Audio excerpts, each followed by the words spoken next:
Hello, friends. Crystal here, your vibrant BF, and welcome back to our chakra system and how it helps us in our nervous system and the beautiful dance they make. So, we are basically halfway through. We are on the fourth chakra, the heart chakra, the anahata chakra in Sanskrit, which is unstruck essentially. Now, the heart chakra is representing air or breath or prana, our life force. It's dealing with the lungs and the hearts and the arms and the hands. It also symbolizes balance and relationships and unity and healing. This is all dealing with the fourth chakra. The heart chakra is represented by the color green. The right is to love. It has 12 petals on the lotus. And when I first seen this, I thought there's 12 months in a year, so we should be showing love all the time. 12 months. Every month we should be showing love.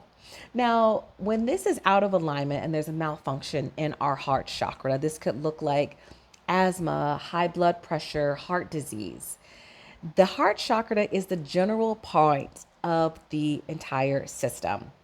It's where all the places kind of unite the forces of the upper chakras and the lower chakras, from above and below, from within and without. You see this balance between the mind and the body, and the self and others, giving and receiving, inner and outer realms.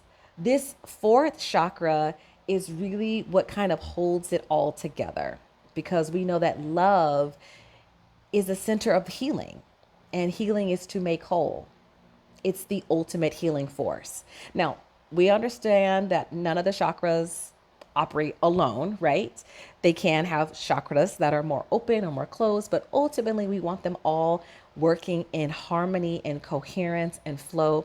And the heart chakra in particular is kind of what weaves this beautiful, intricate web through us, our own systems, and the relationships and systems that we have with other humans now, or other living beings. Now, the fourth chakra also isn't dependent on outside stimulation only, which is more of the second chakra, which was our pleasure center, but it's more of our state of being. It's coming from us, right? Are rooted in our lower chakras and then being connected to our higher chakras as well. Now, opening this heart chakra requires a combination of technique and understanding. Understanding the power of love being the unifying force, and allowing for the changes and the freedoms that it has. So we are creating more coherence and more flow. When we think about coherence, I want you to think of balance, unity, connection, fitting together like a puzzle. Like when everything is in coherence, there's a rhythm, there's a flow, an energy, there's a rhythm, there's attunement, an affinity that happens when there is flow within our bodies, when there is openness within our fourth chakra.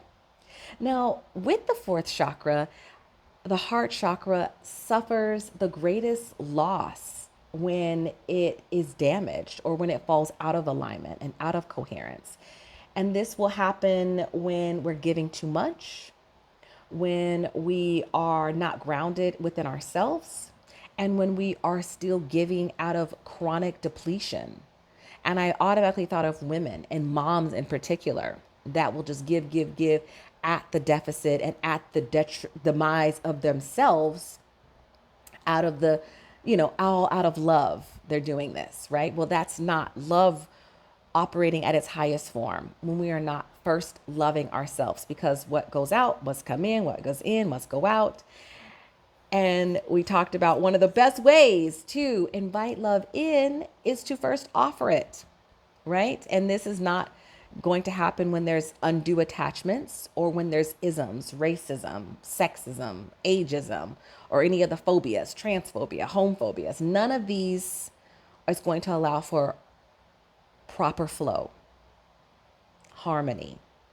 Instead, it's going to reduce and restrict the flow of this energy, because the greater our capacity to understand, the greater our capacity to love. Now, one of the other things is that love is a realization that there is no boundary, right? It's a deep spiritual connection of being touched, moved, inspired, and moving past what you thought you knew or what you thought was possible because there's no boundaries. And love can really open up next levels and dimensions when it's operating in its highest level, when it's operating in its highest coherence. Now, the fourth chakra perceives the world as a web, an intricate web of relationships bound together by the force of love. We talked about that being one of the representatives of the fourth chakra is relationships. And so when we are in relationships with others and we have flow and we have coherence, we are going to create more unity, more love, more expansion, more flow, more breath, more life.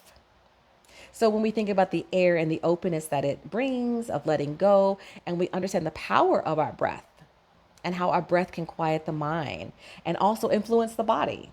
Because remember, breath is also considered prana, which is like our life force. I mean, you can't stop breathing, right? Without breath, let's just talk about some of the things what breath does. It burns toxins. It releases stored emotions. It helps to charge the body. It helps to bring in more consciousness. Because we think about how important water is. We think about how important food is. But breath, if we're not breathing, that's one of our most powerful tools, period, for not just transformation, but for life. So if we didn't have breath, we couldn't speak because air is behind our voice. We couldn't metabolize our food, fuel our brains. Like, it is imperative that we are operating at our highest frequency, in our most harmony, in our most coherent spaces of the heart chakra, so that we can create more healing, more unity, more love, because love is the greatest healing force. So when we think about not only showing love, to receive love, to be love, we have to think about when we're healers, what that looks like. And a true healer is really going to be in tune with self. We're going to be connected and grounded.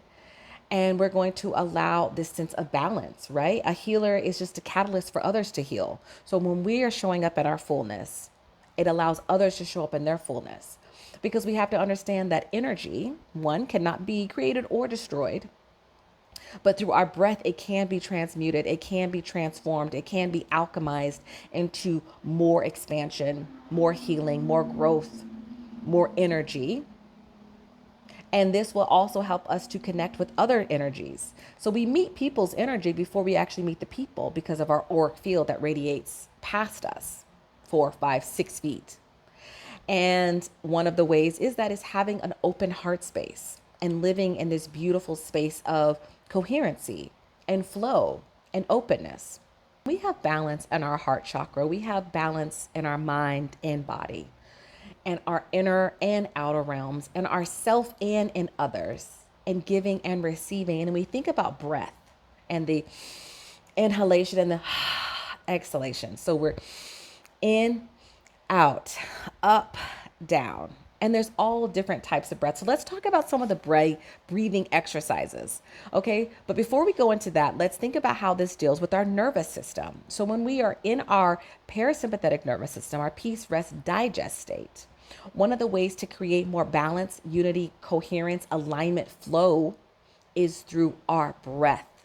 Because remember, breath can be consciously and unconsciously, right? A lot of us are breathing very shallow, but when we take a moment to drop into our bodies, to create more expansion, to create more flow, to create more ease, that is going to be through our breath. So some of the exercises for breaths is just a deep breath. So let's just walk through one of the breaths. So I want you to sit up nice and tall. Think of like a little string pulling you up. But your shoulders down, relax your tongue. And I want you to breathe in for 4 seconds.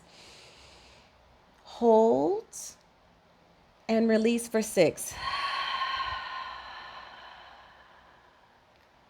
Now, the reason why we want to do these deep breaths where we're expanding our lungs, which look like wings, but we want to exhale longer, is because it helps to settle us deeper into our body. It helps to ground us deeper into self. It helps to root us back into our systems and kind of turn everything on and charge everything. So deep breaths is important, and to really be conscious and then realize the power of our breaths, which we talked about. I mean, it's our life force. We couldn't do a lot of things without our breath.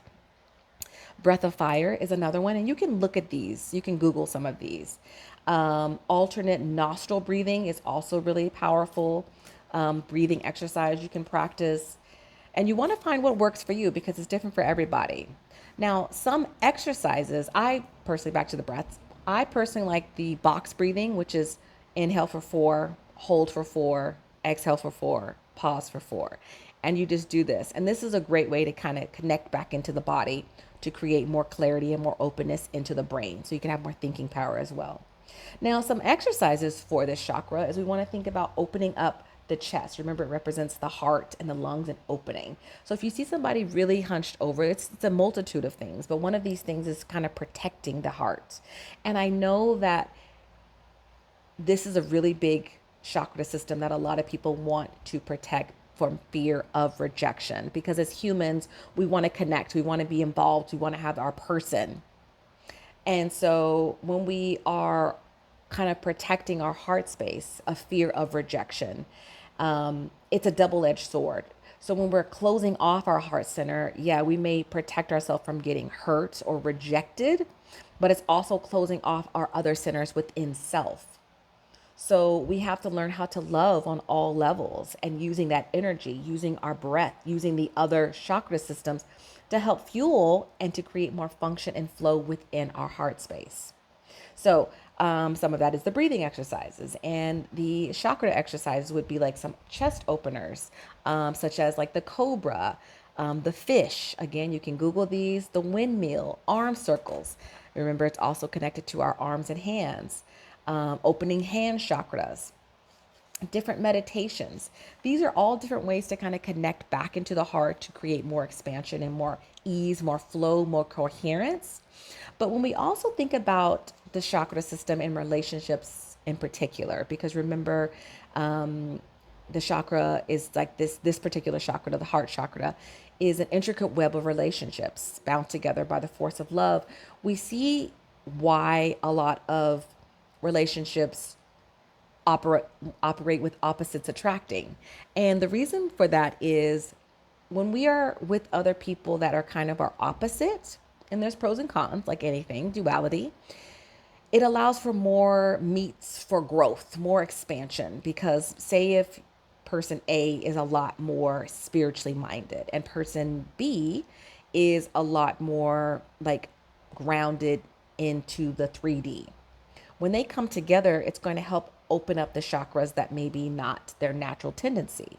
Now, of course, it's nice to have people that are similar to yours, but with relationships, if both parties are superly spiritually open, but not so much grounded, it's hard to kind of connect that into this 3D realm, and vice versa. Say they're just very much connected into the 3D, but they don't really have a spiritual sense. So they can't raise those levels and operate with more coherence as a whole, as all the chakras are important and they all feed off of each other. So when we think about the heart chakra, I want you to think about your breath. I want you to understand the power that you hold to create more coherence in the body, and how this is one of the most powerful tools for transformation. This is right up there with grounding. So deep breaths and connecting and turning your brain on, creating more harmony and coherence, grounding into the body, creating more stability, more ease, more expansion to take in more information and or to see where areas need to be create more boundaries. This is all going to come through the breath to create more coherence, to create more flow into your chakra system, into your nervous system. The heart chakra is so beautiful. And now that we are basically halfway up and we're seeing the power of connecting our roots up into our spiritual, our mind, our body, our inner and outer realms. I am so excited for chakra number 5 that's coming next week. But this concludes chakra number 4, the heart chakra. I would love to hear your thoughts of when you first hear thought of heart, what do you think of? And what are you taking away? Do you practice breath exercises? Do you understand the power of our breath? Do you understand the power of the love? And when you are putting yourself into a protective space of not wanting to be hurt, a fear of rejection, that you're actually cutting off and restricting flow with the other chakras within self. So allow yourself to open up Love is a unifying force. It allows for more change, more freedom, and a coherence, mind, body, and spirit. I'll see you next week.